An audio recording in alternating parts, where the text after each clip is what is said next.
Everyone hear me better now? Let's see.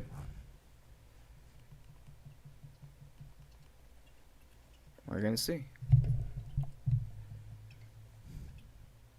So hopefully everyone's having a wonderful Christmas, if you can hear me perfectly fine.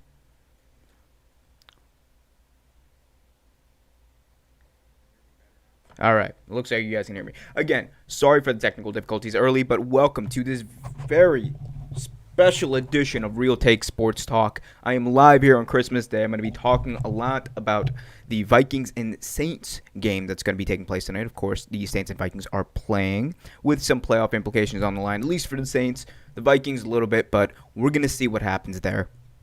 Obviously, there's going to be a lot of talk about Drew Brees. Now, Drew Brees came back last week, and he played a very weird game. He had 3 touchdowns, and he actually passed the ball well, but his completion percentage was 44%, way down from where we expect Brees to be.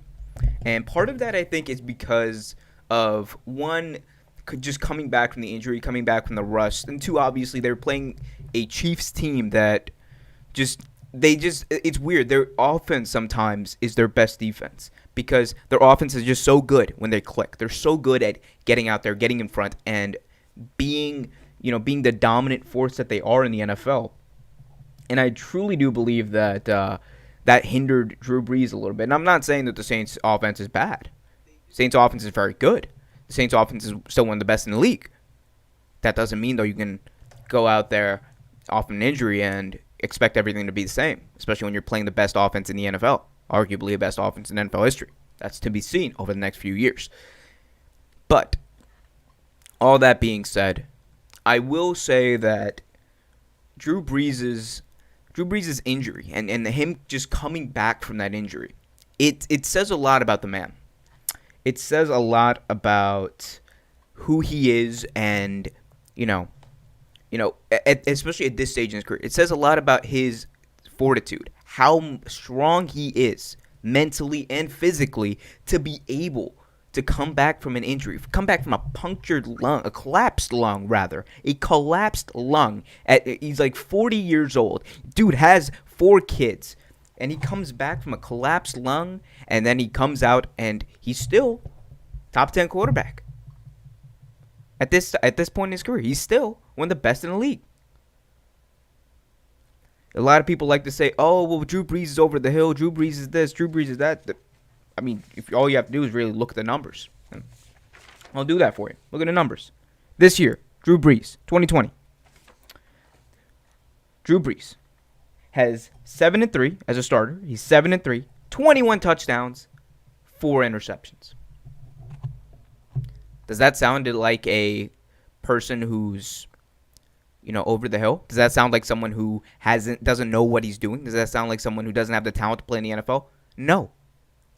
The man is ancient. The man is a walking relic of the NFL past, and he's still one of the best quarterbacks in the NFL. There's a reason he has all the NFL records. There's a reason that he's gonna retire with virtually every single category except for maybe touchdowns, because Brady and him are very close in that category. But passing yards, it's going to take Brady a while to catch him.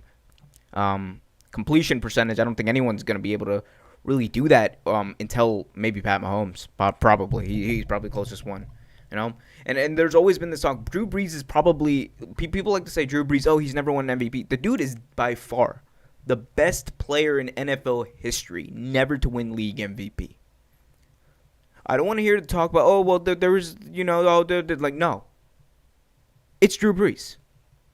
And it's Drew Brees because no matter the situation, no matter who he's throwing the ball to, the dude makes a star out of whoever he's throwing the ball to.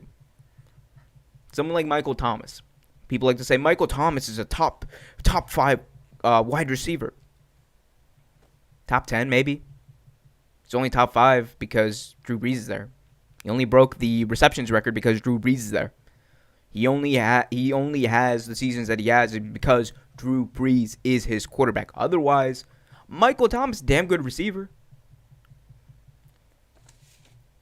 But not the guy. Not, DeAndre Hopkins. Not Larry Fitzgerald in his prime. Not even Like, not even a guy like Marcus Colston in his prime without Drew Brees. But again, Colston had Drew Brees, so there you go. Anyway, let's break down this matchup. So the Saints are coming into this 10-4. Obviously, Drew Brees coming off of that injury. He had a week and, well, now less than a few days to prepare for this game. And the Minnesota Vikings, who I'm going to get into later because I have a lot to say about the Minnesota Vikings and where they are at this point in the season. But Saints 10-4, Vikings 6-8, and you look at the spread, they have the Saints up by 7, which honestly sounds about right. Vikings, they're that team that's going to stay in the game till the end, but they don't know how to finish, and that's primarily on the quarterback. And I will talk about that quarterback in a second. But if you haven't already, though, I want you guys to check out our archives, check out the YouTube archives. Be sure to subscribe, like, hit that notification bell so you get notified whenever a new video is released, all that jazz. Also, be sure to check us out on patreon.com, patreon.com/Real Take Sports Talk. Patreon.com/Real Take Sports. It's a way to help out the show. You can support it for as little as $2 a month. We have a bunch of tiers, so check that out. Anyway, so this game is likely going to be a very, very close game. Not going to say the Saints are going to win on the last second field goal. No, I don't think it's going to be that close by the end. Saints are probably going to close it away on a first down at the end of the game. That's how I see this going. Because the Vikings, their problem has always been, ever since they got Kirk Cousins, their problem has always been that they have not been able to get over the easiest of humps. And by that I mean they haven't been able to establish a very strong threat of the pass, even when they had Stephon Diggs. And that's primarily due to Kirk Cousins. Look at Kirk Cousins while he's been a Viking. What has he done? Honestly, tell me, what has he done? Not much. Cousins was a good, serviceable quarterback, good, a very good quarterback in Washington. His best season, I think he had 29 touchdowns to 9 interceptions in 2014, I want to say, or 2015. But what did that do? They went 8-7-1, squeaked into the playoffs, and they were one and done. They lost to the Packers. Kirk Cousins' only playoff win actually came against the Saints, I believe, 2 years ago. Or last year, rather. Did they accomplish anything? No. They were done the next week. And it's weird considering where the Vikings were before they drafted Kirk Cousins. Because before they had Kirk Cousins, the guy was Case Keenum. And, all people want to say, oh, well, Case Keenum, look at what he's done since he's been gone. Well, Case Keenum, he was never a real quarterback. He was never a top quarterback, a top flight quarterback, an elite quarterback. No, he wasn't. You're 100% right. He wasn't. But he didn't need to be. That team still went 12-4 in 2017. That team still went to the NFC Championship game, lost, granted, to the Philadelphia Eagles. But it doesn't matter because what Cousins was unable to do was actually replicate any of the success that Keenum had. And part of the reason is because Case Keenum was, one, respected, and two, they knew his limitations, and they didn't expect him to come in automatically and be an elite quarterback. The expectations were raised on Kirk Cousins for a reason. People want to say, we know what Kirk Cousins is. We know what he is. We shouldn't expect him to be, the guy. We shouldn't expect him to be Aaron Rodgers. We shouldn't expect him to be Drew Brees. We shouldn't expect him to be Tom Brady in his prime. We shouldn't expect him to be Pat Mahomes. Well, the Vikings sounded like they sure damn expected him to be when they paid him $88 million guaranteed. The first fully guaranteed contract in the history of professional football was given to Kirk Cousins. Think about that. The first fully guaranteed contract When the history books are written about NFL and the NFL contracts and all that jazz, what's going to happen? What's going to be the one thing people remember? It's going to be that Kirk Cousins, Kirk family member says, my boy Chiseled Adonis like to call him. Big shout out to Chiseled Adonis, by the way. Kirk Cousins will be known as the first quarterback to get a fully guaranteed contract, and then what, he didn't live up to it. He just didn't live up to it. Kirk Cousins came in and automatically, he didn't change anything. That's what you expect when you pay someone like that. You only pay someone, let's be real, for two reasons. One, you expect him to come in and change the entire culture, change the offense, change the defense if you're a defensive player. But he didn't do that. Okay. What's the second option?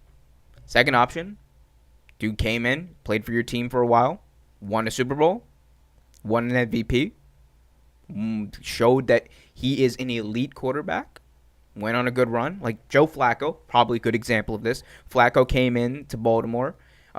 First 5 years, after 5 years, what did he do? He won a Super Bowl. He won a ring, and they paid him for it. And that's understandable because the dude won you a Super Bowl.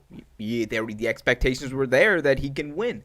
You knew that he could probably win again. That was the thought, at least at that time. So I argue that Flacco in 2012 actually earned that Super Bowl. And he earned that contract. But did Kirk Cousins really earn that contract? Did Kirk Cousins deserve $88 million guaranteed and then an extension after that? Another fully guaranteed extension, might add? Really? That's your future? That's the guy? The guy who chokes in the playoffs? The guy who, as a starting quarterback for your team, has gone what? 24-20? Case Keenum, by the way, went 11-3 as a starter his 1 year. Granted, 1 year, but better than any year Kirk Cousins ever had. 22 touchdowns, 7 interceptions. Not lighting the world on fire. You know? Not a top 15, or not a top 10, top 5 quarterback. But he knew how to run the offense. And the players respected him. And that's another thing about Kirk Cousins that still to this day people don't realize. People don't realize that Kirk Cousins, when he came into a situation where people expected him to do well, where people expected him to turn that team into a powerhouse. Not just what they were in 2017, but a powerhouse. He was supposed to be the piece that fits in there. He was supposed to be the guy who takes Stephon Diggs to the next level, takes Adam Thielen to the next level. That was supposed to be a top NFL team. They have not come close to that. They have not even come close to those expectations. People say, oh, well, he beat the Saints in the playoffs. Really? Who hasn't beat the Saints in the playoffs? Respect to Drew Brees, Super Bowl champion. But let's be real. Beating one team in the playoffs one time, on top of all the other stuff, on top of, not showing that you're the game changer. My big point is, Vikings fans and Vikings apologists can say all they want that, oh, Kirk Cousins, he did well with what he had. Are you serious? They can say, oh, he we know what he has and we know what he doesn't have and we're just gonna work to his strengths and hope for the best. You don't pay a guy fully guaranteed money. You don't pay a guy over $40 million guaranteed now total just for him to come in and you play to his strengths and hide his weaknesses. You pay a guy that much money to come in there and be the MVP. You pay a guy that much money, come in there, at least win a Super Bowl. Take your team to the Super Bowl. Be a contender. When have the Vikings ever been a real contender under Kirk Cousins? They were more of a contender under Case Keenum. And I missed this point earlier. Let me say this. Case Keenum in 2017, he took that team that nobody expected to be there. No one even expected. He took them to the second seed in the NFC.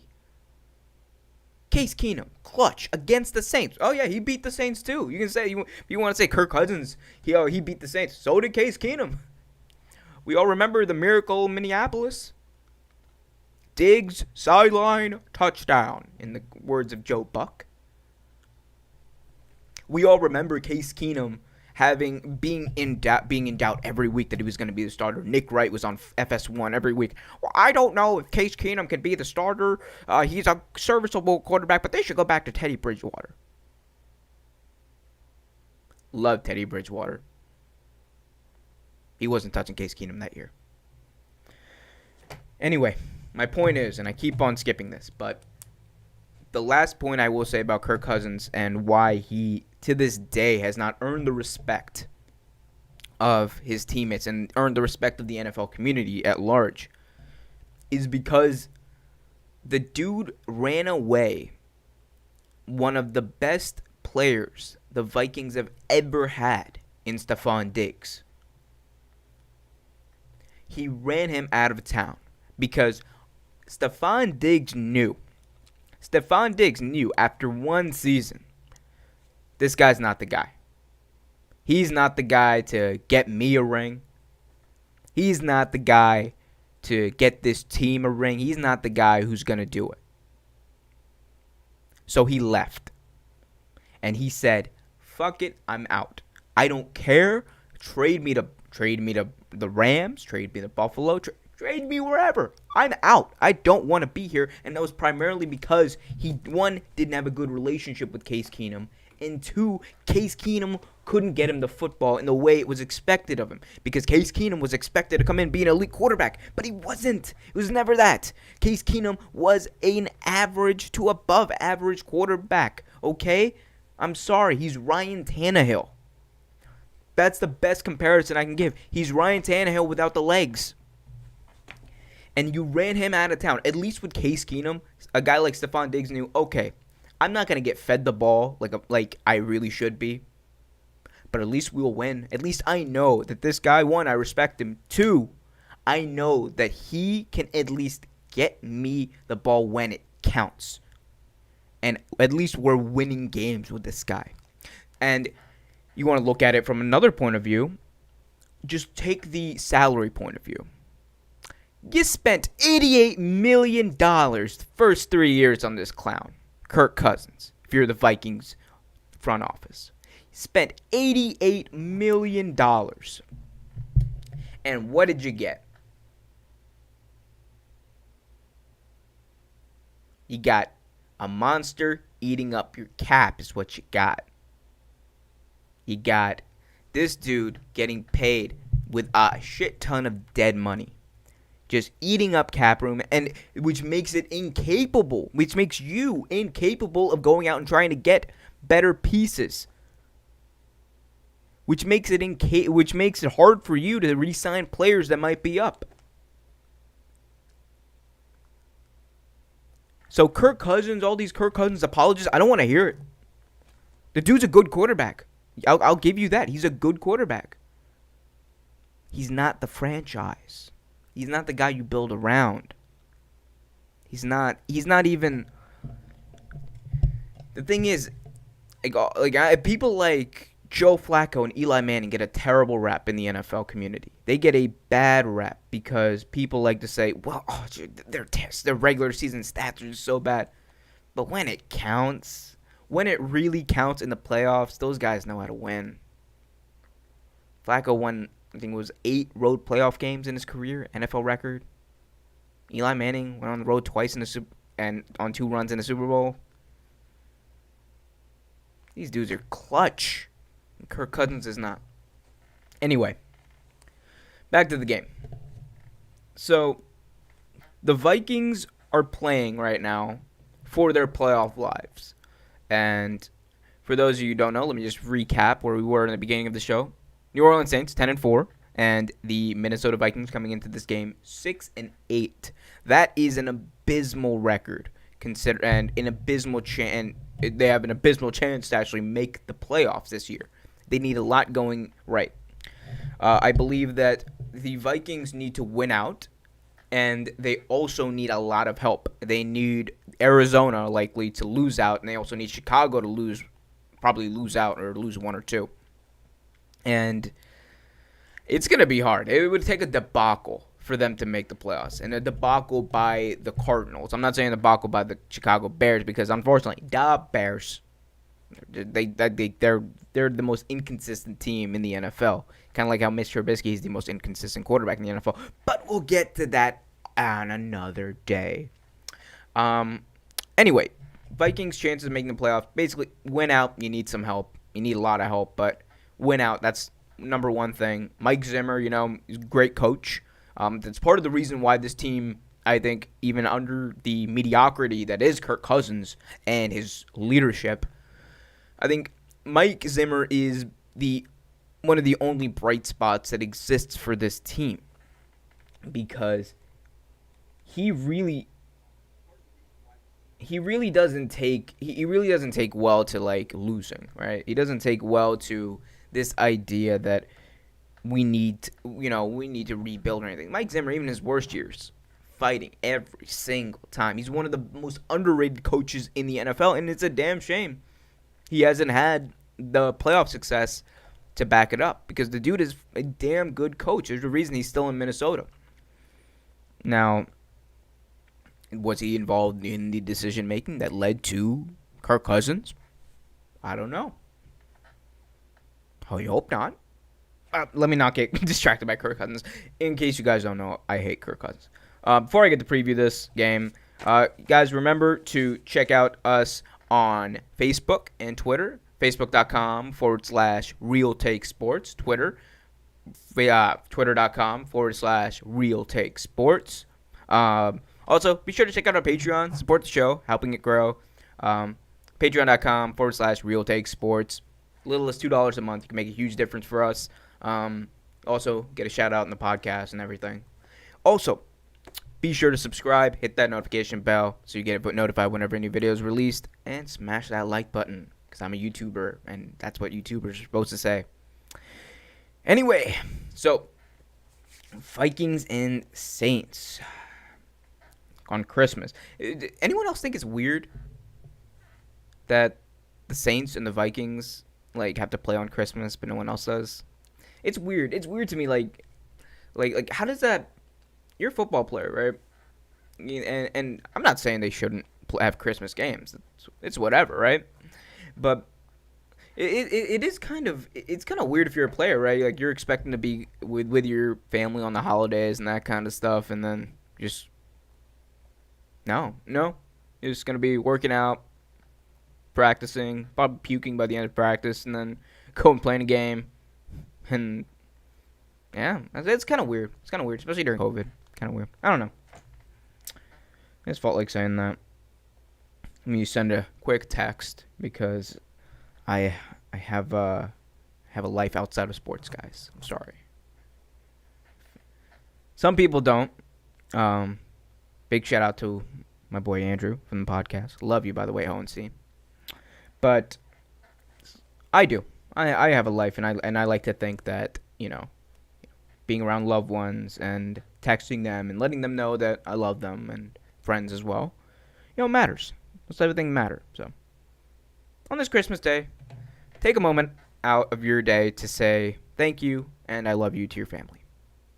Oh, what a nice sentiment I just did. I'm such a fucking nice guy. Anyway, Saints and Vikings. All right, so my preview for this is very simple. Saints got it in the bag.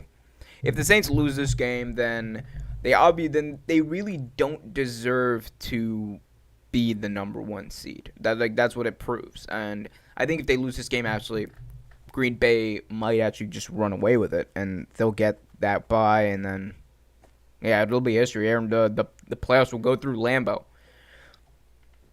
But yeah, I see the Saints winning this game very handily. I might add, very handily. Well, not very handily, actually. I don't know. I'm very light on my predictions today. You guys got any predictions yourself? Let me know. Ravens Flock says Vikings have the Saints number, it seems like. No, they do not. I don't know where you got that take or why you'd be saying something that asinine, but nope. Sorry. Be sure to subscribe though and support our Patreon. Um, but no, I don't think the Vikings have this in the bag because, like I was saying earlier, Vikings, their biggest thing is they're choke artists. When they get to the playoffs, when they get to these big games, when they get to these must-win games, that offense just chokes. It's not that defense's fault. That defense is elite. That defense has been very good for a long time, but the offense just does not know what they're doing. Like when it's clutch time, and that's not. It's not an indicative on. It's not an indictment rather on someone like Adam Thielen. It's not an indictment on Jefferson. It's not an indictment on Dalvin Cook. It's all on Kirk Cousins at the end of the day. He's the quarterback. He's the guy who's making these decisions, and he's not a good one.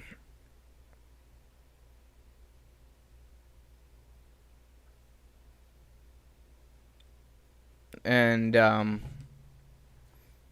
but yeah, so yeah, I just see the Vikings winning this game, or Vikings losing this game rather. I don't see. Sorry, getting another text.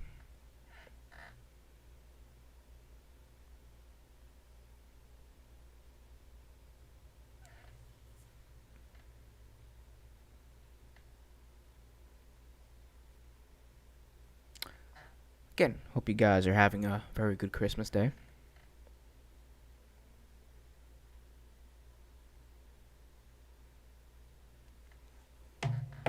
Anyway, Vikings losing. I'm going to say final score 24-17, maybe 24-16 probably, because I don't see them scoring all that much.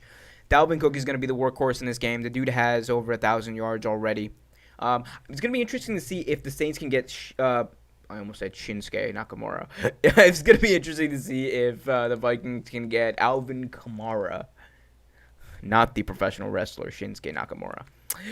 Alvin Kamara into the game plan today because it's weird. Past 2 seasons, he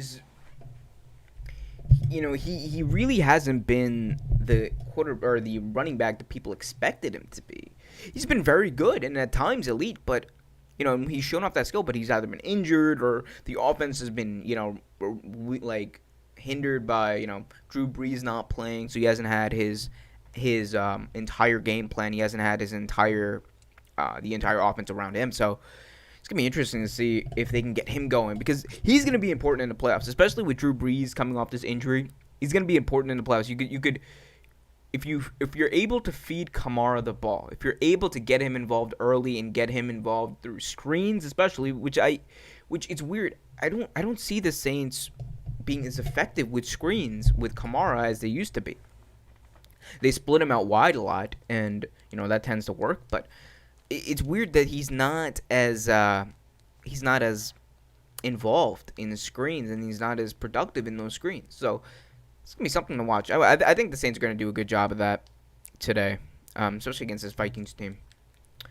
But like I said, I don't see the Saints running away with it. It's not really their style. At least it's not this season. What else is going on? Yeah. So that's my prediction for that. And as far as these two teams in the playoffs, or the Saints really, if we're being real, Vikings not making the playoffs. Sorry, that's how it be.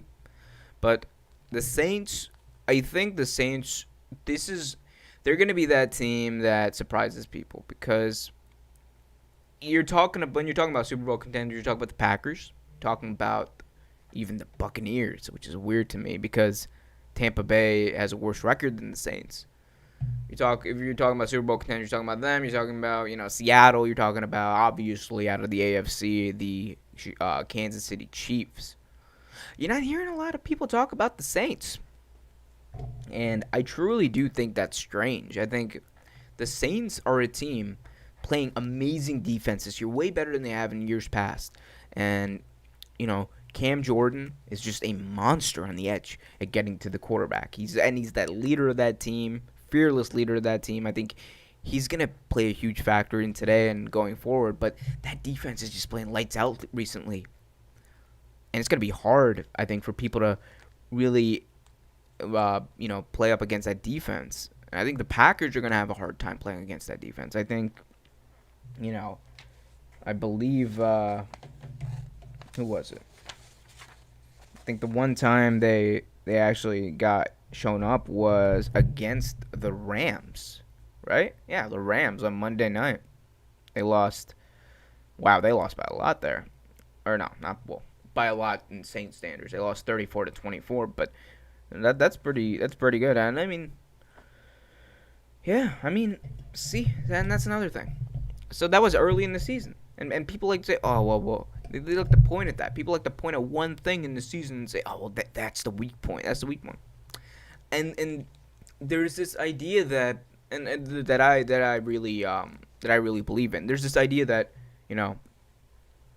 what happens early in the season matters less actually than what happens towards the end of the season. And that's true. We've seen it. We've seen teams go on runs, like 10-6 teams. And in the case of the 2008 Cardinals, they were 8-8. They had a bad start to the season, but they went on a run there and they went to the Super Bowl.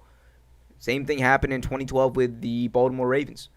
Started off kind of rocky, and then went on a run where they had some impressive wins, and then really had some impressive wins in the playoffs. I think the same thing could happen with the Saints. Drew Brees goes down. The team was, before that, they were, I believe, like 8-1, 8-2, or something like that. Drew Brees goes down. Taysom Hill's the quarterback. Does a serviceable job. And I'll get to Taysom Hill in a second and see if he's the future of the Saints. But Taysom Hill comes in. They go 2-1. They do an okay job of passing the ball. Not Drew Brees level, but they focus more on Taysom Hill's legs and they play up to his strengths. Because he's also, this is his audition for the NFL. This is his audition for the starting job for the New Orleans Saints. And I think he did very well. But the Saints are one of those teams. I think this could be the start of their run that they're about to go on. And don't be surprised if they get to the playoffs and they knock off the Packers. Especially the way they're playing defense. Don't be surprised they go to the playoffs, knock off Seattle. Don't be surprised they go to the playoffs and beat the Bucs. Because Drew Brees did that. And they walloped the Bucs, actually. That defense walloped the Bucs. I think this final score was 38-3. Tom Brady threw like 3 or 4 interceptions. It's not a good day for Tom Brady. Not a good day for that offense. And that was primarily due to the pressure that they were able to get. That Saints front is dominant, especially when they need to be. So, watch out for the Saints in the playoffs. That's a team to watch.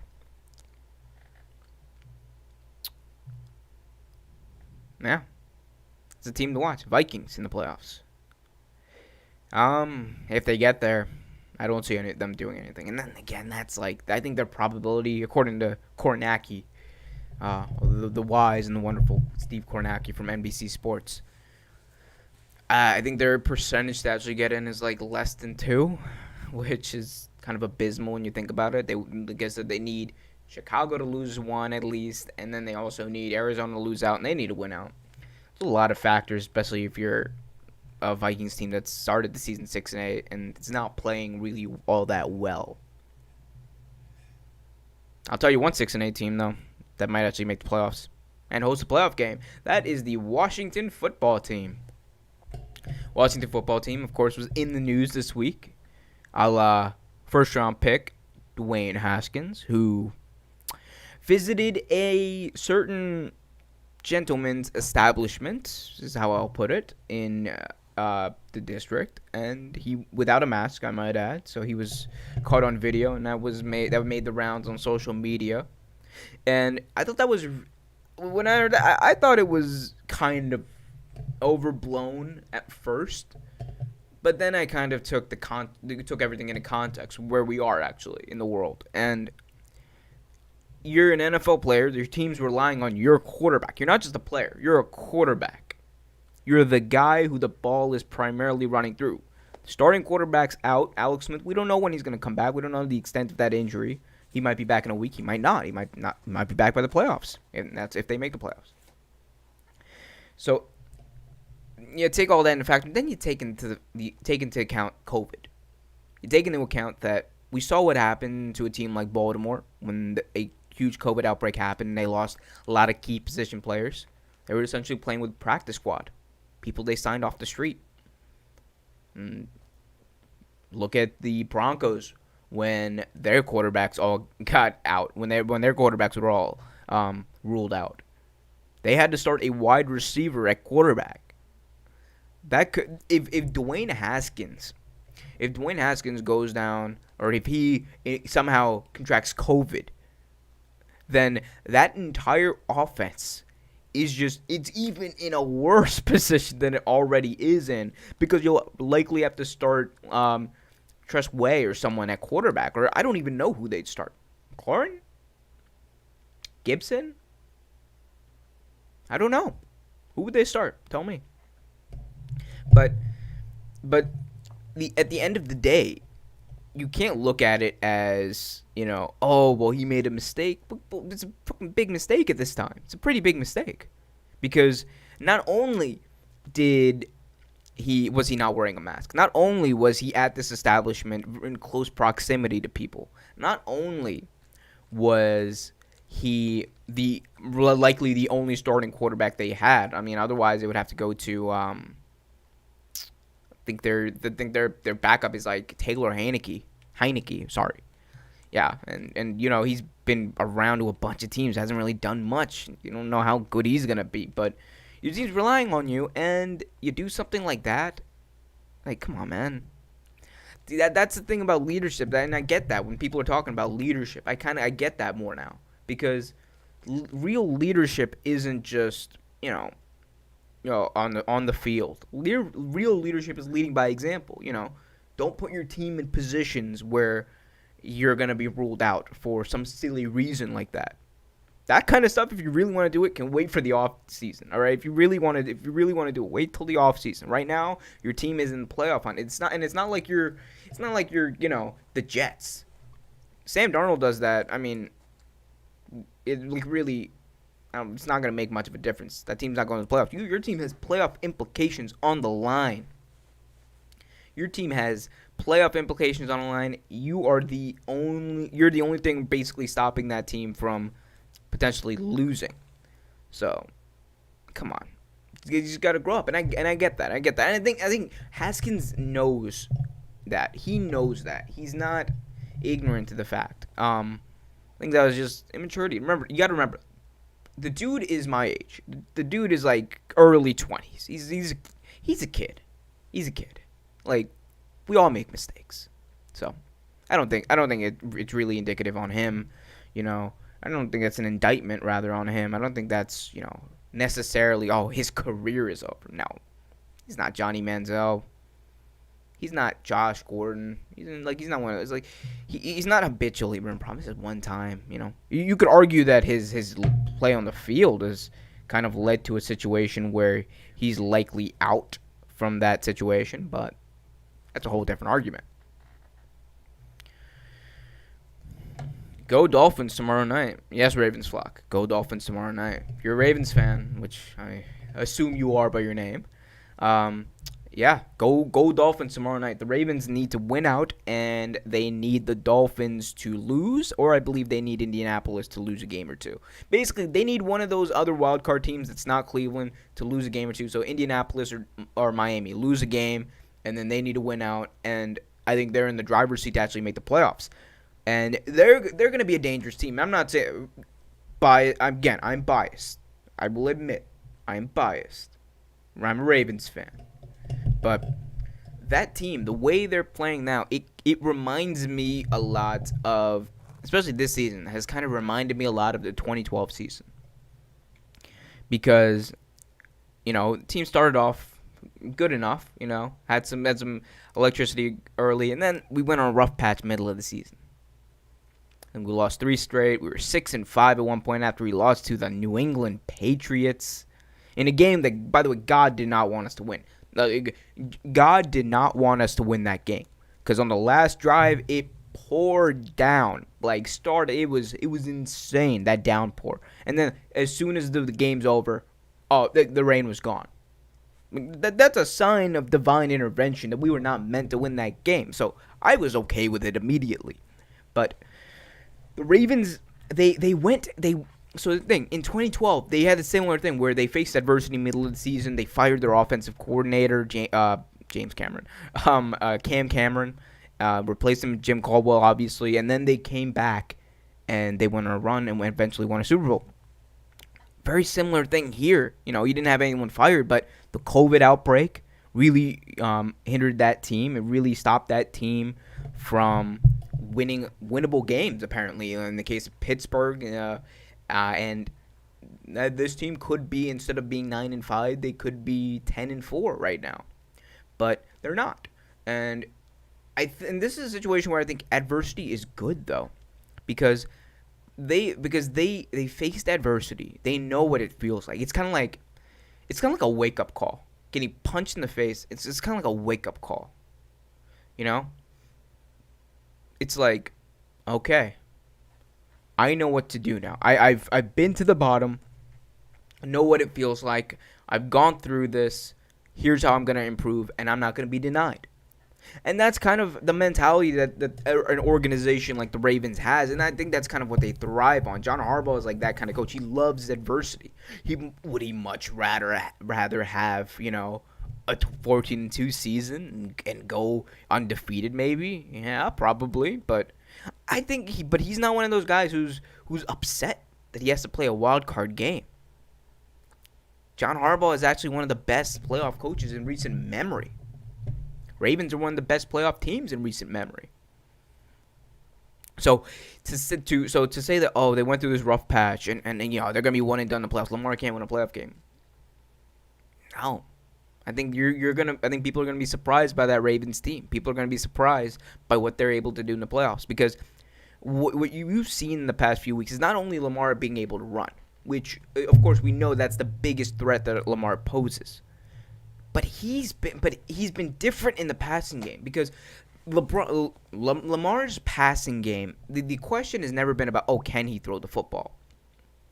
The question this season, especially early, was, will he throw the football? Will he actually try to throw it to people like Hollywood Brown downfield? Because his down-the-field passing, you really haven't seen a lot of stuff. Like, you haven't seen him do it as consistently. And by doing it, you haven't seen him throw the ball downfield.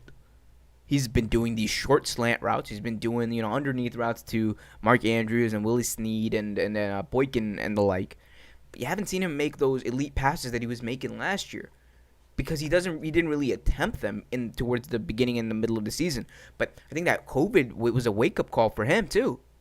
And what you saw in Cleveland is exactly what I'm talking about. Because did he use his legs? Hell yeah, he had 124 yards on the ground. But he also passed the rock. And that's when the Ravens and that's when Lamar Jackson are at their most dangerous, when they have the threat for both running and passing, because then you don't know what the hell is going to happen. That's when those RPOs become even more dangerous for the defense, because you don't know who's going to end up with the ball, and then that's when the defense starts to actually fall for some of that trickery. That's when they actually they're up to C gap and they take the running back, but Lamar is running off for a 60-yard touchdown. So so things like that play into it, and I think Lamar will only go so far as how much he is willing to throw the ball downfield. Because if that threat is there, they're the most dangerous team in the NFL. It's not even close. And I say dangerous as in you don't know what they're gonna do. Because we know what the Chiefs are gonna do. All right, let's be real.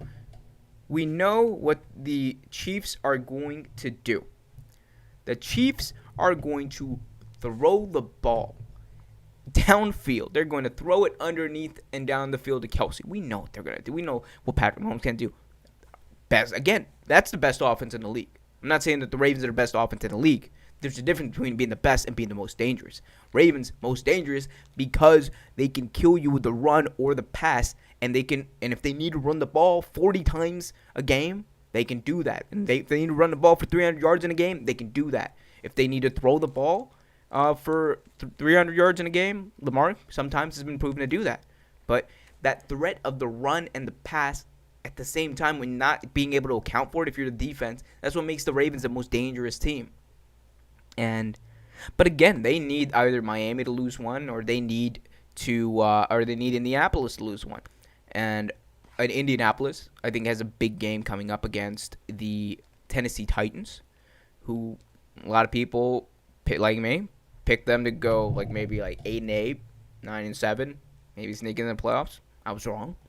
They're a powerhouse. Obviously, they kicked the Ravens' butt, but again, I could see them losing a game like that. And at the end of the day, all the Ravens can really do, and all the Ravens fans can do is hope that all the Ravens can really do is just hope that they win out and someone else loses. All right, Kawhi Jennings. Tennessee actually has the best offense in the league. Interesting. I disagree. I think Derrick Henry is the best running back in the league. I'll give you that. I think Derrick Henry might be the best running back in the league. I think those receivers they have are dangerous. I think Ryan Tannehill is playing very good football. I think he's actually playing a lot better than people ever expected him to play, and that's good. But again, best offense in the league, man. That's you gotta give that to KC. They're just the speed plus Patrick Mahomes is literally robo QB out there. He's that quarterback you gave all 99 stats to back in the day when you would create your own player in Madden. He's that guy. But Tennessee's a dangerous team too. Like let me just say that. And they're dangerous precisely because of Derrick Henry. And because I don't have to tell you. I don't have to tell anyone really. That Derrick Henry's just been he's been sunning people on the field. He's been baptizing defenders this year, and he's just that team though. At the end of the day, it relies on him to be dominant. It relies on him to lead. And if Derrick Henry's having a great game, if he's having a good game, odds are Tennessee's going to win that game. But when you have to lean on Tannehill and lean on the passing game to get you back, I think that's when the Tennessee Titans are probably at their least dangerous, and that's when they're actually at their most weak. We kind of saw that the last time they played the Indianapolis Colts, and I don't know, maybe you could explain to me why this happened, but 3 minutes ago in the game, they were down by I think 10 or 14. 3 minutes ago though, 3 timeouts, and the 2-minute warning. So you essentially have 4 timeouts here. They have the ball, and then they just decide to put in the backups and just like they put in backup quarterback, put in backup running back, and they just basically took a knee.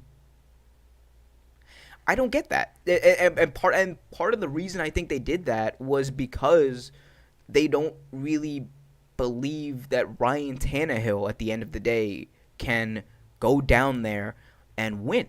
They don't believe he can go stretch the field into under 2-3 minutes and come back like that.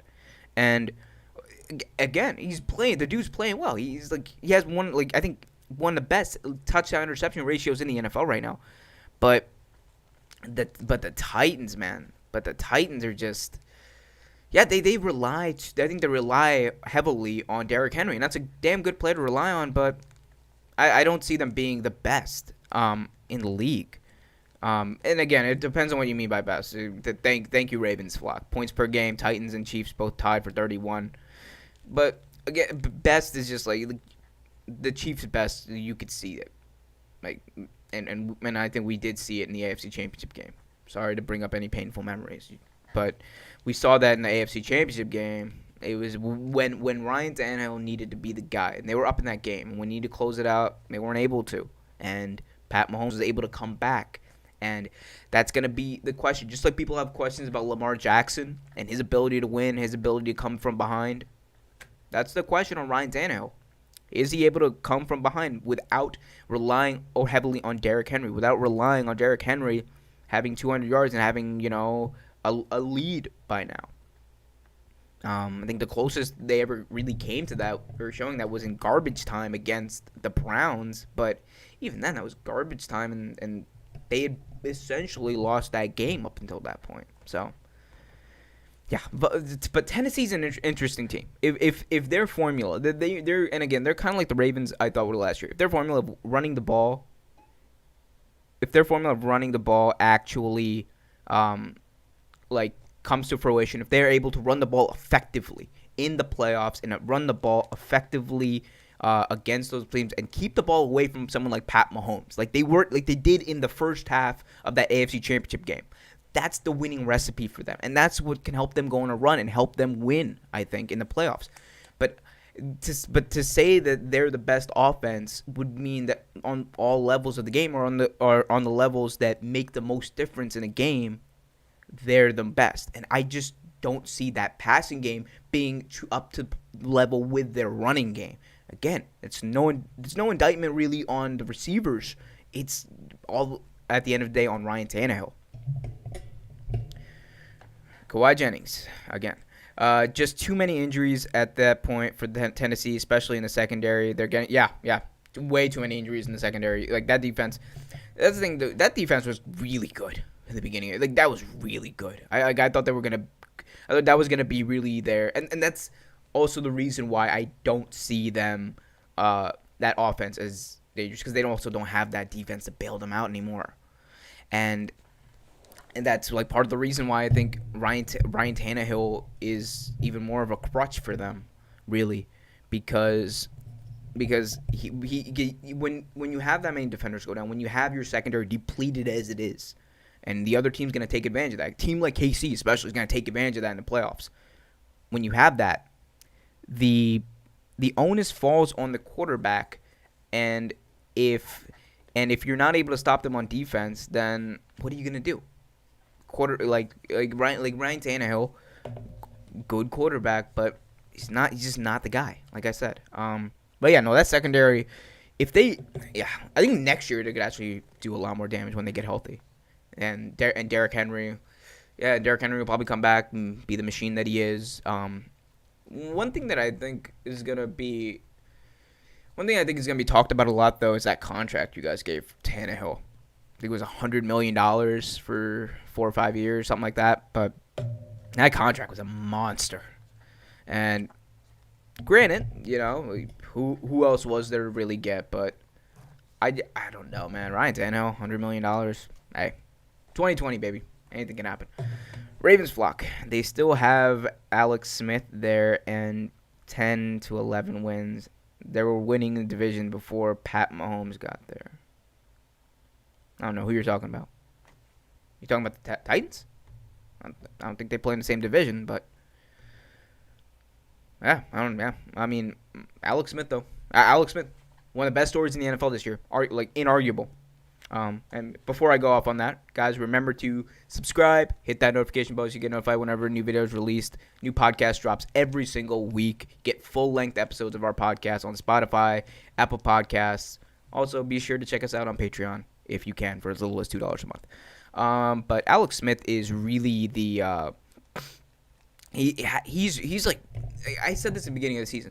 The Washington team would only go so far as Alex Smith took them, and especially that offense. Because the thing about Alex Smith is, if they play good defense, if they play really good defense, which they are in Washington right now, then Alex Smith can come in and be the best game manager in the league, and that's what he is. He's the best. Alex Smith is the best game manager of all time, and I say that with 100% positive vibes. I mean that in a good way. Alex Smith is a very good quarterback, and when he's on fire, he's like excellent. But that's the thing. He's very consistent, and I think that's what they need at the quarterback position. They didn't need Dwayne Haskins, who, he's still growing inconsistencies. If you really want to win now, or at least get to the playoffs, Alex Smith was always the guy. And great story. Big Ben, he's obviously having a better statistical season. The team's doing better. Well, at least until the last few weeks. But Alex Smith is by far he's the comeback player of the year. You got to give it to him. The dude almost lost his whole leg, almost died, and then came back, and the team might make the playoffs. It's great. Kawhi Jennings, Henry should also be more in the MVP combo. Agreed. Especially if they want to win out and break the 2,000-yard mark. I mean, yeah. Like I said, I don't think you might be able to say this about Kansas City also with Mahomes, but I don't think there's and possibly Baltimore as well. But there's really not a lot of teams, or there's not like I think they're like those are the teams where there's like one player that really dictates how they're gonna do. Mahomes for Kansas City, you could argue Rodgers for Green Bay, Lamar Jackson, like that entire team runs around him. Same thing with Henry. That's why I said like he's the most important player you guys have on your team. Derrick Henry is the guy who's going to go there and lead by example. It's not going to be Ryan Tannehill throwing the ball 50 times a year. It's not going to be or 50 times a game. It's not going to be Corey Davis or one of those other guys catching passes. It's going to be him, and it's up to him to put you guys in position to win. But had you guys had a better quarterback, I don't even think it would be. I think you guys could actually be the best offense in the league. If you guys had like even, I don't know, who could you get? Yeah, I mean, I don't know. Yeah, again, you also might have just been stuck with Tannehill, which is again not a bad option, but not the guy. MVP order: Ravensflock, Rodgers number 1, Henry number 2, Pat Mahomes number 3.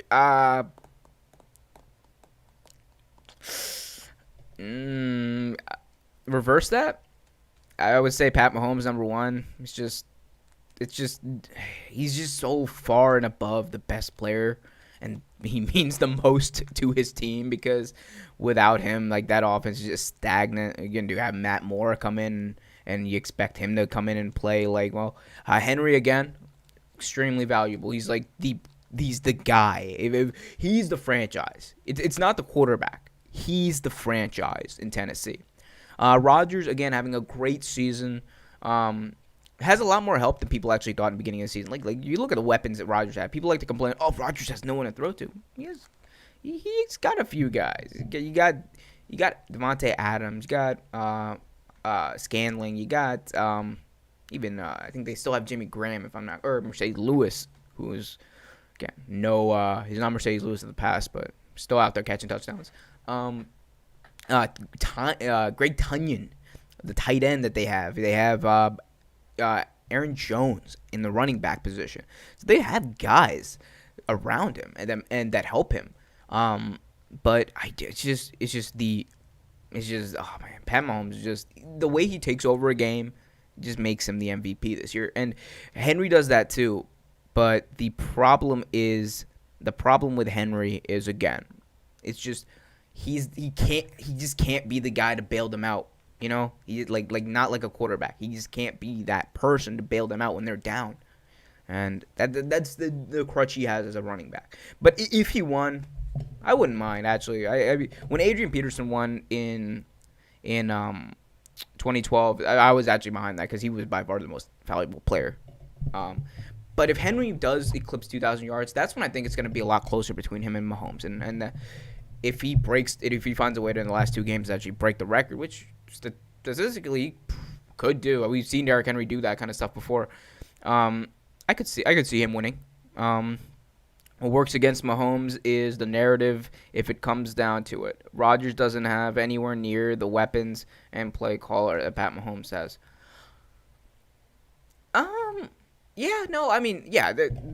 They're really his weapons aren't as good in Green Bay, and his play calling. I mean, you're comparing Matt LaFleur. Okay, so Matt LaFleur is, again, I think he's an underrated coach, and he's an underrated play caller. And if you listen to the Pat McAfee Show live on Aaron Rodgers Tuesdays, you see Aaron talk about him in a way like players talk about veteran play callers, and I think what their coach, what LaFleur does is he does a good job of actually putting his team in the best position in play, and he does that in play calling, and he doesn't piss off Rodgers like other coordinators used to do. So I think he's actually better than people think. Again, yeah, the narrative is that Pat Mahomes has a better situation around him, but then it goes beyond MVP. Then the question becomes, if Pat Mahomes doesn't have that, is it like, is he actually going to be that good? And I think the answer is still yes to that. Is he gonna stretch the field as much as he is? Probably not if he doesn't have Tyreek Hill. But I also think he's still going to be an MVP quarterback, MVP level quarterback rather, because I think if you watch him play, it's no denying that he is the most skilled quarterback we've ever seen play the position. At least I've ever seen play the position. And we can say Aaron Rodgers throws a better ball, which in back in the day you can argue, but it's just when that leaves his hand, it's just on a tight spiral on a line to his player, and it's accurate, and he can do it running away. He had a play against the Ravens 2 years ago where it was 4th and 5, game on the line, runs to his right, throws across his body 20 yards downfield in the triple coverage, and Tyreek Hill makes a catch. Forget about that catch Tyreek Hill made. That was also excellent, but just being able to get the ball downfield, that's what makes it. Dallas Cowboys might make the playoffs. Yeah, young Kawhi. They might. They're as Andrew always says, that's the one team that can be eliminated from the playoffs, but is still a Super Bowl contender. Always. No, forget the Cowboys. I hate the Cowboys.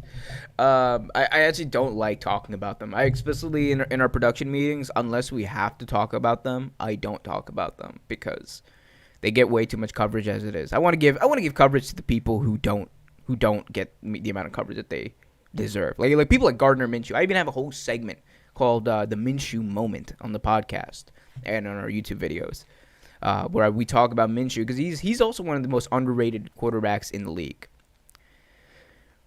Ravensflock, a high school football coach, came and won 3 games last year for the Chiefs with those weapons. Come on, dude. Okay. Not sure what you mean, but all right. I'll take your word for it. As a backup QA. Oh, okay. You're talking about. Okay. I think you're talking about Matt Moore. Again, Matt Moore has been around the league, and but yeah. The team. I'm not saying the team isn't good or is bad around him. I'm saying if you watch football, if you watch him play, he's just far and above the best player in football. It's so true, though.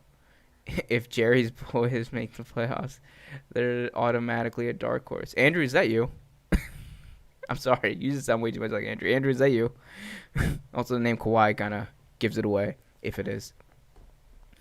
And the Titans. Wow, that's probably Andrew, actually. Hi, Andrew. But yeah, no. Cowboys are they're an interesting team. I don't like to talk about them, but they're an interesting team. What I will talk about in Dallas, though, is the Mavericks, who I believe they played the Lakers tonight. That's going to be put the Lakers on upset alert tonight. Luka Doncic is going to be he's going to come to play. He knows what's on the line, and he's going to be the guy in the NBA for the next 10, 15 years. Who's going to be the guy? People don't like to talk about him. Everyone's talking about, Trae Young is the guy. Everyone's talking about all these other guys. But no, I think Luka is he's been on the come up. But here's what makes him different than all these other rookies. Luka can single-handedly take over a game against any other team in the league and still have his team in position to win. He's the guy who's going to make clutch shots. He's an all-star. He's an all-pro. He is an MVP candidate. He was last year, and he's going to do the same thing this year, I think. So I think Luka, watch for him to have a big game, because especially against LeBron on Christmas Day, this is what he's been waiting for his whole life. And the dude knows the moment. The dude knows when to come up big, and I think today, watch for him to do that. I know it's an NFL chat, and we've kind of gotten away from the game, but I just wanted to bring that up. Luka Doncic, I think he's my pick for MVP this year, especially if you saw what he did in the first game. Granted, in a loss, but he still put up 32, 7, and 8. Watch out for that boy. I love the 49ers and Panthers and Times Chiefs. Yeah. Yo, so the 49ers, man, what happened to them? Like, really, what happened to them? Because it's one thing, I mean, granted, yeah, okay, I know what happened. They got injured. But the 49ers, man, like that was the NFC team. That was the team last year. They were like the Ravens last year. Going on that run, they went, I think, 13-3. Ravens went 14-2, and Like, that was the big game last year in the regular season. And then this season they came out. Even when their team was healthy, though, you saw holes. You saw that team not playing up to par as they were used to. And does that come down to Jimmy G? Yeah, I think so, a little bit. Does that come down to play calling, Kyle Shanahan? I would say so, but it's also the same play calling they had last year. And I think that's the thing about Jimmy G. That's the dichotomy of Jimmy G. He is he a guy? He's kind of like Ryan Tannehill in this way. Efficient at throwing the football. Can he come and make that one game-winning drive you need sometimes? Yeah. But damn, bro, like if you need to come back big, if you need that crunch time moment, like nah, I don't think he's the guy unless he's surrounded by the right players, unless he's in the right system. That's why there's been talk about him possibly going back to New England, which who knows. I love I already read that. Yeah, they doing bad. Yeah, they doing bad. Chiefs doing good though. You got them though. Panthers are one of those teams though. Yo, watch out next year. That's gonna be that sleeper team that nobody sees coming, especially in the playoff with 7 teams getting playoff spots. That's gonna be a team to watch out for. Watch out for the Panthers next year because they've been in a lot of close games. Teddy Bridgewater has come in. He's shown that he can still lead a team. He can still be a starting quarterback. So watch out for that. All right. I am actually a Seahawks fan too, but Derrick Henry is just so fun to watch, and I feel like he doesn't get enough cause he's just in a small market. Yeah. I mean, yeah, he doesn't. I mean, does he? I think Derrick Henry, though, this year especially, has started to get the recognition he deserves. I think especially this year, especially after what he did last year in the playoffs, that's what got him on like the first takes. That's what got him on the Undisputeds. He was already being talked about on Real Take Sports Talk, by the way. Just want to make that clear. But that's what got him the recognition, and he's come up big as we expected him. And I'm telling you, bro, like whether you're a fan or whoever, that team, like that Titans team, if they're able to play their ball, if they're able to run the ball with Derrick Henry and get up early, that could be a team that knocks off the Chiefs, and that's the formula to beat the Chiefs. Own time of possession, and give the Chiefs as their least amount of chances to actually score with the football. That's the formula. Only 2 teams I could really see doing it are the Ravens or the Chiefs, and that's because of their ability to run the ball. But we've seen the Ravens past few games against Chiefs, they haven't really been able to do that effectively. Titans did it effectively for a half. We know what happened in the second half. I'm not gonna make you live through that again. They go into the Super Bowl. They might, yeah, they might. Like I said, they might, but again, I'm biased. I'm a Ravens fan, so I don't like the Titans, but I like Henry. I like a lot of the. I like Taylor Lewan too. He's a good dude. He's funny, but I just think that Ryan Tannehill just might be too much of a crutch though. If you need to come back, and then against a team like the Chiefs, you kind of need to, and we saw that last year again. Sorry to make it relive it every time I talk, but that's just how it be. I agree, Kawhi, Henry is hella underrated. Yeah. I mean, if you're a running back, here's the thing about the NFL. If you're a running back, you're always going to be underrated compared to other quarterbacks because there's so much of an emphasis on the quarterback position. And we kind of found out this season why, guys. Like, let's be real. The Broncos, when they lost all their quarterbacks and they had to play, I forgot his name, Hilton, I think was his name, a wide receiver from the practice squad quarterback, we saw why the quarterback position was so important to the game of football. Because when you don't have someone who can run the offense, when you don't have someone who can pass the football, when you don't have someone who can delegate to the running back, who can hand it off, who can who knows how to make reads, when you don't have that basic thing, the entire team just falls apart. There's no way you're gonna win. Like, it's just you're lost. There's arguments that Broncos probably should have forfeited that game, and they might not have lost players to injury. But it's just how it is in the NFL. Like, I think defensive players actually are way more underrated than like running backs, because at least running backs there's an ability for a running back to win MVP. For example, Adrian Peterson did it. We're seeing Derrick Henry doing a good job of it right now. But I'm telling you, bro. I'm telling you, like this, like if a defender like J.J. Watt, I think it was like 2014 or something. J.J. Watt, like that was he was an MVP candidate. I think he came in second place that year. Like that might have been the most dominant year a player has ever had in the NFL, and nobody really paid attention. Because to do what he was able to do, he caught touchdown passes. He ran a few touchdowns back. He led the league in sacks. He did everything. He was the most dominant player in the league. And he's the only reason that team really made the playoffs that year.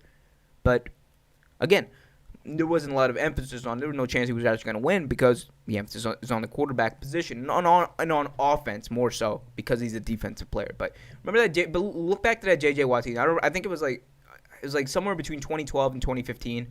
He like had a huge season, monster season. He caught some touchdowns, and he was an MVP favorite. Did you see the Juju dance on the Bengals logo? And he got yeah, bro. I mean, that's what happens. See, that's the thing.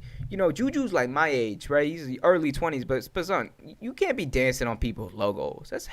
That's foul. That's disrespectful. You can't be doing that because like people with the old school mentality, like back in the day when T.O. did that to Dallas. Back in the day when T.O. did that to Baltimore. Back in the day when you would dance or when you would disrespect the logo.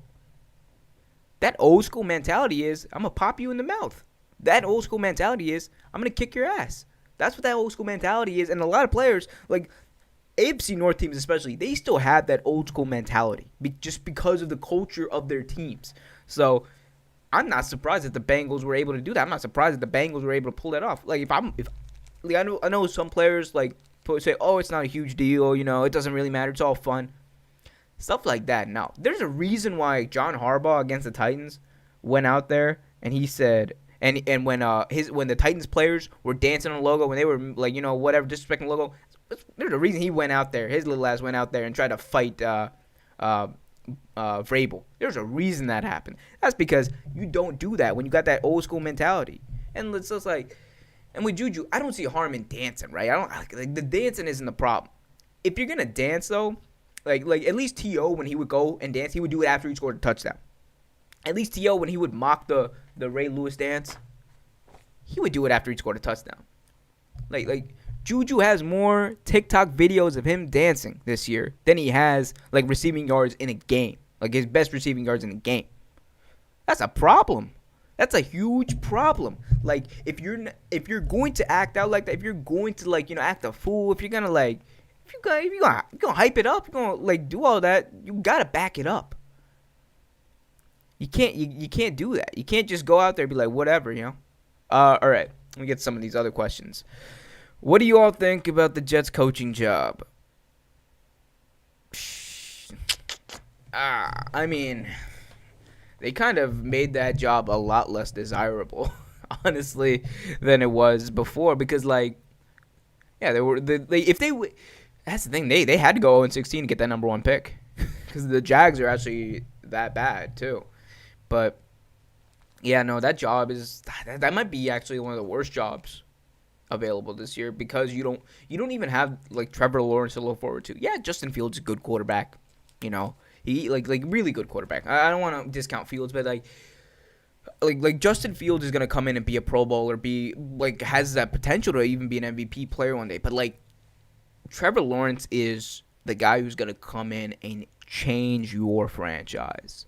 He's the Andrew Luck. He's like, you know, Peyton Manning. You know, he's like that team's automatically from day one gonna be a much better team, like infinitely better. If he was on there. And unfortunately, now they won and they've dropped themselves out of that position. So Adam Gase, by the way, was doing a great job of coaching for the Jets this season until that game.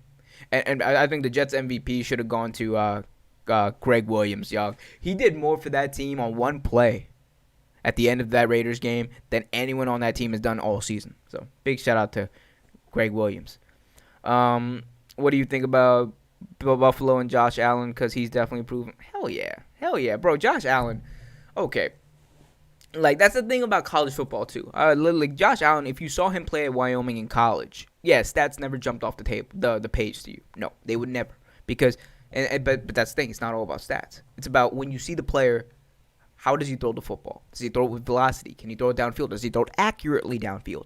And if you look at the team that he had around in Wyoming, he had a decimated offensive line most of the time. If you look at what he had to work with if you had to look at what he had to work with, his receivers were either out or weren't really good at Wyoming. But the dude was still lighting it up. He was completing 55% of his passes, but that's at the end of the day, that's not what all it's about. It's about, does this dude have mobility? Check. Does this dude have a cannon of an arm? Arguably, he's right up there with Mahomes and Rodgers for best arm in the NFL. He might actually have a stronger arm than Rodgers at this point. But the dude, he has all of the skill to be the great quarterback. And I said, Josh Allen going to Buffalo, a team that was 2 years before 9-7 in the playoffs with Tyrod Taylor at quarterback. If they can get that running game down, if they can get even another piece, that team's a Super Bowl contender with Josh Allen. And Josh Allen's that guy. He was going to surprise everyone. Everyone's talking about, Josh Rosen is the class of this draft, or Sam Darnold. I was like, look at the way they played. Look at the offenses they played in. Look at who they had around them. Josh Allen had the least to work with, and he still balled out and was still a first-round pick. There's a reason for that, guys. It's because he's actually really good. So all those people who are saying, Buffalo ain't shit, look at him now. And Josh Allen, I think he has more rushing touchdowns this year than Lamar Jackson, so, he can do it. He can run. He's led the team in rushing the past, 2 years, so, yeah, no. People who were down on Josh Allen early, you were wrong. And I want to bet on that. I bet that Josh Allen was going to make the playoffs within his first 3 years, and he did better than my expectations. So I got money off of that. The Jets should build an O-line. They might go to the Super Bowl. Buffalo, hell yeah, they might go to the Super Bowl. Buffalo Bills are going they up there too. I probably didn't mention them because they're Buffalo, right? But Buffalo Bills, they're a Super Bowl team. So. Don't count them out. Jets should rebuild O-line. Becton's a good start for them. They got to protect Sam. And that's if they keep Sam, though. And the question is, do you really keep Sam, a guy who's proven that he can't stay on the field for most of the season? That's the thing. That's the thing. If he can't prove that he can win most of the season, or he can play most of the season, then why is he there? Is he really the guy? If the Jets can get, I think, a second-round pick for him, I think you trade him. Just go with Justin Fields, because Fields is obviously the best. He's the second best player in this draft, and even that talent level between second and third is a lot. That gap is a lot. So I could see that. Who do you think is going to win, Saints or Vikings? Oh, yeah. So I went over this earlier, but let me repeat that because obviously a lot of people weren't here for that. Or there were people cycling in and out, rather. By the way, if you guys haven't subscribed, be sure to subscribe, hit that notification bell. Check out our podcast, Real Take Sports Talk on Apple Podcasts and Spotify. Also, if you can, Patreon, it's there, $2 a month. Not forcing y'all, but it would mean a lot to me. But no, Vikings and Saints. So I went over this earlier, and Kirk Cousins and the Minnesota Vikings, I think, they're 7-point underdogs going into this. I think they're going to keep it close in the beginning, but towards the end, I think the Saints are just going to take over. And I think especially with Drew Brees coming back from that injury, and Drew Brees, I think this is going to be a good tune-up game for him going into the playoffs and to try to get back, because that defense really isn't what it used to be, especially with the offense playing as bad as it is in Minnesota, especially with Kirk Cousins. He got yelled at, son. He got yelled at. He got yelled at by his wide receiver, by Jefferson. He said, "Damn, Kirk, throw me the fucking ball." And it's just yeah, throw him the ball. That's the thing with Kirk Cousins. He's just not able to get the ball to his guys when he needs to. And that's what separates the good from the bad, or the great from the good. But yeah, I think Saints defense though are on a tear as of recently, and part of that was, I think they got better once they had Taysom Hill, because the games were closer and they actually had less room for error. So I think that was a good kind of tune up for them as well. But I could see them doing good. I think final score I said was 24-16 Saints. Might be a little bit more than that, but I don't see the Vikings are a team that's going to stay in there, but they're not going to be able to close it out and win. I just don't see that, and they're not. It's not even like they're playing much for playoffs. They're 6-8. They need Arizona to lose out and Chicago to lose a game, and then they need to win out. It's just too much. I don't think they can do it.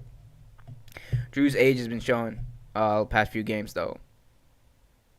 I mean, on the season, he's what? 20, I think it's like what, 24 touchdowns to 4 interceptions. Here, I'll let you get it for you right now. Drew Brees this season is 7-3 as a starter, completing 70% of his passes, 21 touchdowns, 4 interceptions at the age of 40.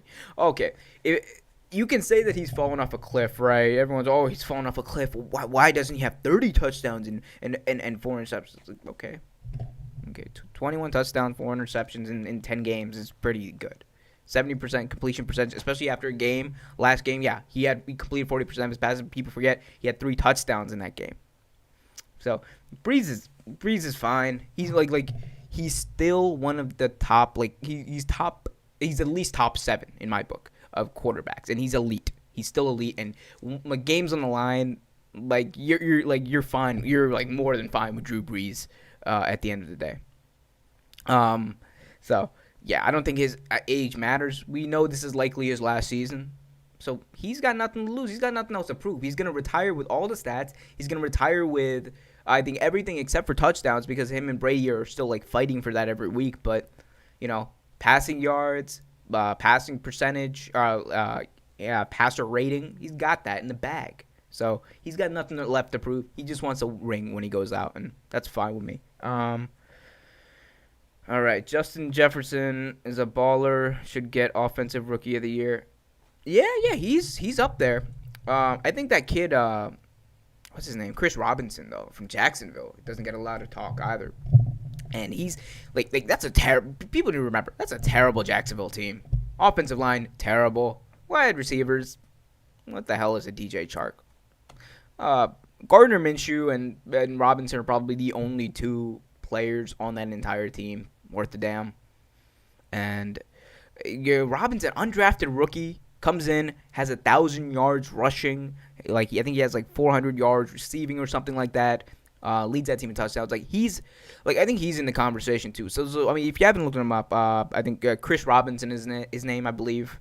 Really good running back, and I think he's gonna be a guy. If they get a quarterback in Jacksonville, then they're able to figure out that offensive line. He could be a dominant back. He reminds me a lot of Ray Rice in a good way. He reminds me a lot of Ray Rice back in the day. The ability to catch out of the backfield, the ability to break tackles, even though he's a smaller guy. So, So I think Jefferson's definitely in there, but there's a few people who are in there too. I think the Bengals quarterback Joe Burrow going down made it like a less tough field. But yeah, I think you got to watch out, though. You got to watch out for that kid Robinson. I think he might be a dark horse for that Rookie of the Year. Man, tomorrow's packed games. Yep, it is. You should do another YouTube live with Dolphins. Well, I mean, hey, if y'all want me to, smash that like button, and I might.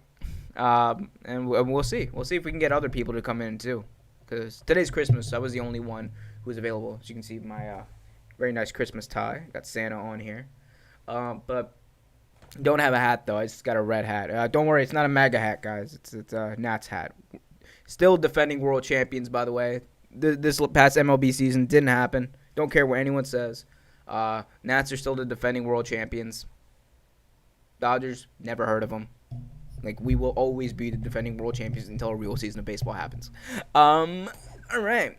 Beckham Jr. is not being at the games too much. Yeah, Odell Beckham. Yeah, he's injured, I think, right? I think he's on IR. He's always been a weird fit for that Cleveland offense, though. I don't think they really, and I don't mean this as in Beckham is bad. Beckham is still a freaking great receiver. But I just don't think he fits with that team. I think, I think he fits with that down the field passing team, like with a taller quarterback. I think like a fit for him, like he could fit in a place like New Orleans. He could fit in a place like Kansas City. God help us if he actually goes to Kansas City. That would be a nightmare for the NFL. Because the Chiefs would automatically become the Patriots, back what the Patriots were back in the day. That would suck. But yeah, no, I mean, I don't know. I don't see him working out in Cleveland, and it's not got nothing to do with him. It's just got everything to do with Baker Mayfield and like how he kind of plays, and it's just different play styles. It's just different play styles. The offense doesn't really suit him. I think he needs to go to a place where the ball is in his hands more, and I don't think that's going to be in Cleveland. So yeah, he's not like DeAndre Hopkins. Like Hop is like the guy. He could go to any team in the NFL. Like literally, you could put him on any team. DeAndre Hopkins is gonna be who he is. Because he's just so far and above the best wide receiver. It's not even close. It's like not even a discussion. Because he and J.J. Watt almost single-handedly by themselves made those terrible Houston Texans teams playoff teams. Brock Osweiler won a playoff game because of DeAndre Hopkins. Remember that. Let's see. He fits with the Titans. He could. Again, though, I mean, the Titans are at this point. They already have a bunch of receivers, right? They have A.J. Brown, Davis. They already have a bunch of receivers, and like with that running game, again, I don't think Odell should go to a run-heavy team. I think that's the argument I'm trying to make, and that's precisely what the Cleveland Browns are. It's precisely what the Titans are. Run heavy. They rely more on the run. I think he needs to go to a team. He needs to go to an offense that has him involved more. So if he goes to an offense that has a top quarterback, like let's see, places where Odell would fit, I could see him fitting in.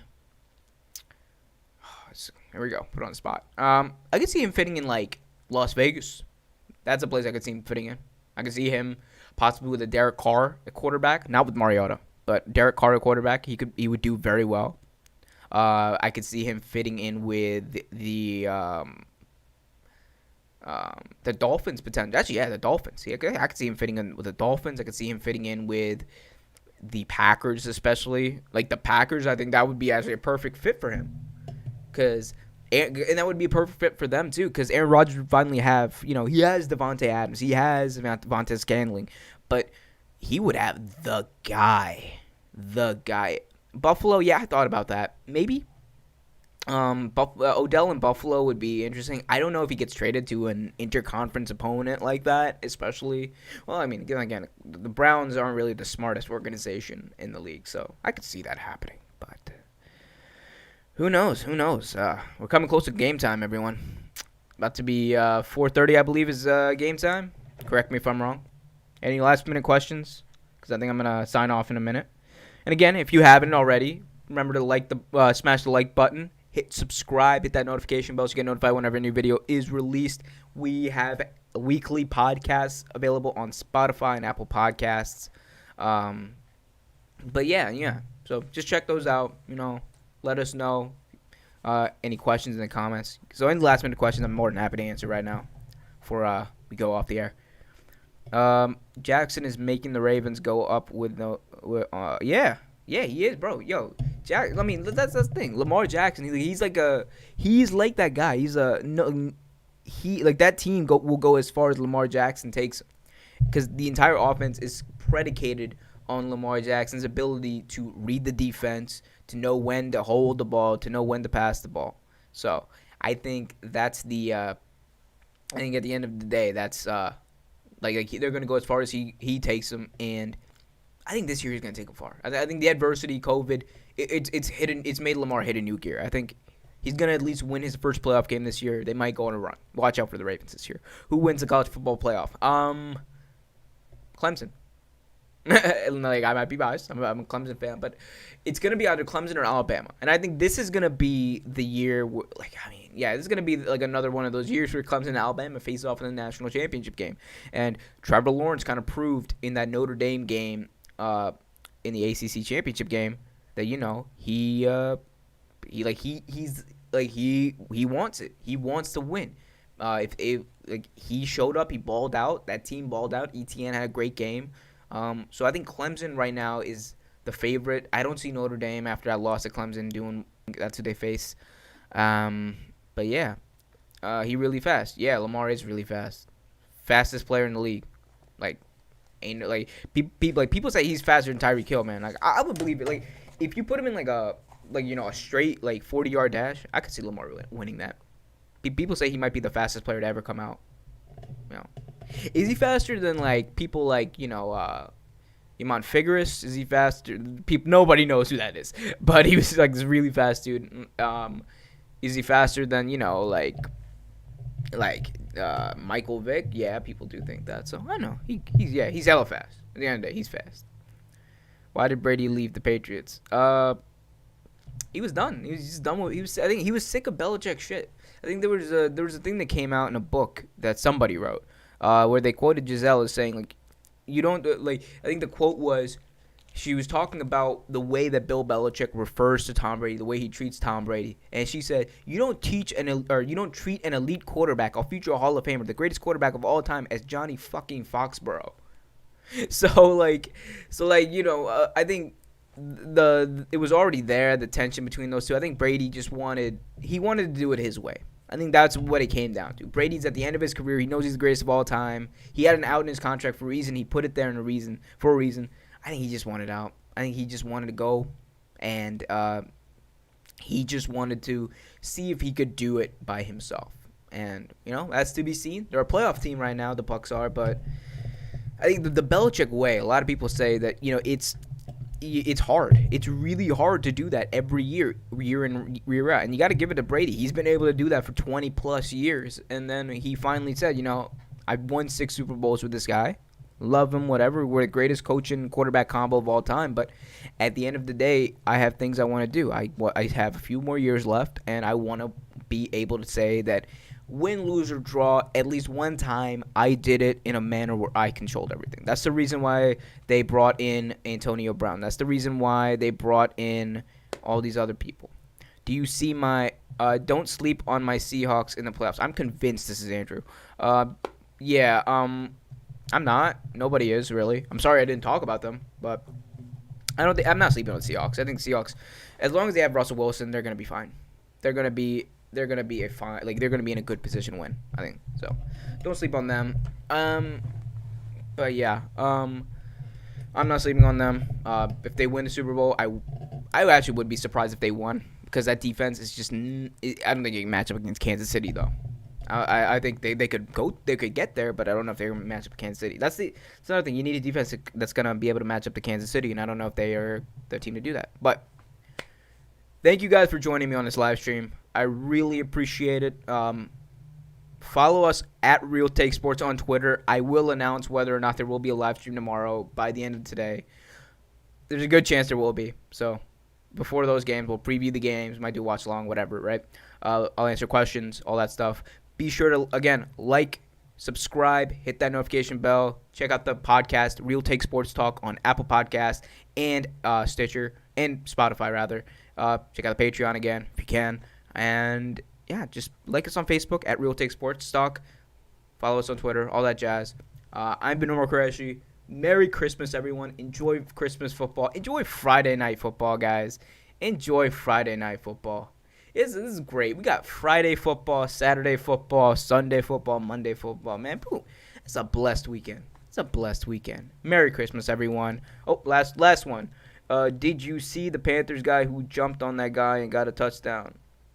No, I didn't, but I will watch it and let you know tomorrow. Yeah, for sure. All right. Merry Christmas, everyone. We'll see you.